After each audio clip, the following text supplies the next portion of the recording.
आज प्राप्त झालेल्या सर्व स्थगन प्रस्तावांच्या सूचनांना मी दालनात अनुमती नाकारलेली आहे।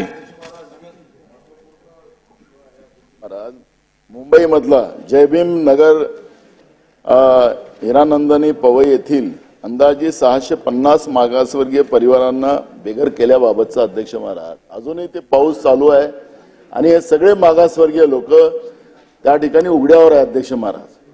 अध्यक्ष महाराज पोलिसांच्या आणि प्रशासनाच्या माध्यमातून जी चुकीची कारवाई करून त्यांच्या सगळ्या झोपड्या उद्ध्वस्त करून टाकल्या। अध्यक्ष महाराज या ठिकाणी आपला सरकारच कायदा करतं आणि आपल्याला त्याची माहिती पण आपल्याला अध्यक्ष महाराज आहे। आपण पाहिलं अध्यक्ष महाराज की आपण झोपडपट्टी जो कायदा आपला आहे त्याला 2020 पर्यंतचं संरक्षण आपल्याला दिलं। 2000 पर्यंत आपण त्यांना 2000 पर्यंत होतं, त्यानंतर 2011 ची डेडलाईन केली गेली। अध्यक्ष महाराज हे सगळे असताना सुद्धा प्रशासनाने जाऊन त्या ठिकाणी पोलिसांना काय अधिकार होता अतिक्रमण काढायचा? त्याला आपल्याला काही अधिकारी आपण प्राधिकृत केले, काही विभाग आपण त्याला जबाबदारी दिलेली आहे।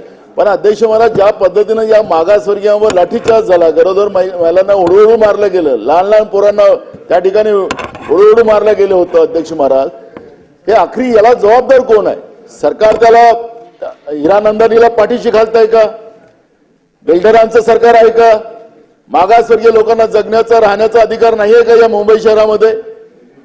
याचं उत्तर या सरकारला द्यावं लागेल। अध्यक्ष महाराज माझा मुद्दा ऐका, पाऊस चालू आहे अध्यक्ष महाराज आणि या घटना कधीची आहे? मला अध्यक्ष महाराज आज ते पाण्यामध्ये आहेत। नाही, घटना कधीची आहे? घटना आपल्याला माहिती आहे अध्यक्ष महाराज? मला माहित नाही म्हणून विचारतो। आताची घटना आहे। ठीक आहे, आताची जर घटना असेल ठीक आहे बसा। मी आपल्याला या संदर्भात न्याय मिळवून देतो, बसा। 2 मिनिटं विरोधी पक्ष नेते। अध्यक्ष महोदय, ही पावसाळ्यात कुठल्याही झोपडपट्टीला हात लावता येत नाही। या सर्व झोपडपट्ट्यांना संरक्षण आहे, खाजगी जागा जरूर आहे, रिझर्वेशन सरकारी आहे, आरटीओचं रिझर्वेशन आहे। मला कळत नाही हा मंगेश शिंदे नावाचा डीसीपी कोणत्या शिंदेच्या आदेशाने तिथे गेला? पावसाळ्यात काय अतिक्रमण काढता येतं काय? आज ते मागासवर्गीय सगळे कुटुंब, जयभीम नगर मधले 600 कुटुंब फुटपाथवर झोपले आहेत। अरे थोडी तरी जनाची नाही मनाची देवा, लोकांच्या जीवाची पर्वा करा। हे काय चाललंय महाराष्ट्रामध्ये अध्यक्ष महोदय? मी फार गंभीर आहे। एखाद्या 5000 कोटीचा 14 एकर जागा 14 एकर जागा अध्यक्ष महोदय, 5000 कोटीचा या ठिकाणी काम होणार आहे, एकूण भ्रष्टाचार होणार आहे अध्यक्ष महोदय। आणि 600 कुटुंबांना दिवसा ढवळ्यात तुम्ही बॅरिकेड्स करून साध्या पोलीस 100 पूर्ण पोलिसाचा ताफा 14 व्हिडिओ बघा तुम्ही। महाराष्ट्राची लाज आणि मागासवर्गीयांवर अन्याय दिसेल। मी तुम्हाला व्हिडिओ पाठवतो अध्यक्ष महोदय। 14 वर्षाच्या गर्भवती स्त्रियाला मारलंय, गर्भवती स्त्रियांना 14 वर्षाच्या पोराला ठोकून काढलं अध्यक्ष महोदय। हा कुठला न्याय आहे? हुकुमशाही आहे की काय आहे? हा बुलडोजर कोणाचा आहे? हा बुलडोजर काय गरीब माणसावर आणि मागासवर्गीयाचा उद्ध्वस्त करायला आणि बुलडोजर बाबा म्हणून सांगताय? लाज वाटत नाही तुम्हाला? हे कारवाई करताना अध्यक्ष 600 कुटुंब। सन्मान्य सदस्य नाना पाटोलेजींनी जी माहिती आज सभागृहासमोर मांडलेली आहे, आता पुढे जायचं, मी तुम्हाला रुलिंग देतो, आता पुढे जायचं। शासनाने या संदर्भात गंभीर नोंद घ्यावी, कारण आदरणीय उच्च न्यायालयाचे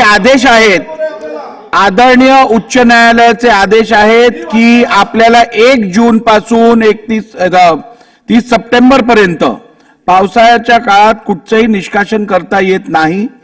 त्या संदर्भातली संपूर्ण चौकशी शासनाने करावी आणि जर का या आदेशाचं उल्लंघन झालं असेल तर संबंधित अधिकाऱ्यावरती कारवाई करण्यात यावी। बसा, आता झालं ना, आता पुढे काय करायचं? अजून आपल्याला पुढे बिझनेस ट्रान्झॅक्ट करायचं नाहीये का? झालं, तुम्ही मांडला मुद्दा, रुलिंग दिला, अजून काय पाहिजे तुम्हाला?